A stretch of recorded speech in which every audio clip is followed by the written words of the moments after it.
Raid sulle auto in sosta a Vicenza, la stretta delle forze dell'ordine sulla città ha portato i suoi frutti. Dopo l'individuazione l'altro giorno di uno dei responsabili dei raid nella notte in 2 interventi diversi, gli agenti delle volanti hanno ciuffato altri 2 individui. Le pattuglie operanti sul territorio sono state in grado di individuare 2 cittadini di origine straniera entrambi.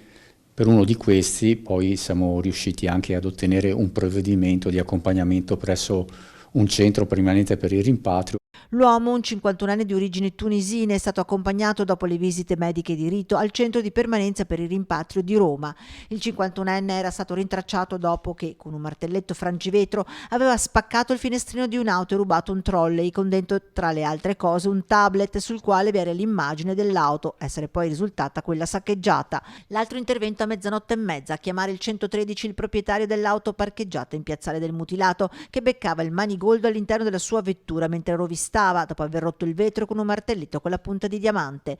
L'uomo, un tunisino 31enne sposato con un'italiana e con figli, intanto si era dato alla fuga, abbandonando però lo zaino con all'interno effetti personali che ne consentivano agli agenti di rintracciarlo e denunciarlo. Chiaramente l'allerta non finisce con questi fermi. Vi ho anche detto che uno di questi è stato associato presso un centro di rimpatrio, mentre gli altri sono stati denunciati all'autorità giudiziaria e quindi ancora potenzialmente in grado di nuocere alla collettività con queste azioni. Proprio per questa recidività il controllo e l'attenzione delle forze dell'ordine anche sul 31enne tunisino non si abbassa nel tentativo di prevenire ma anche coglierlo in flagrante nell'azione e arrestarlo.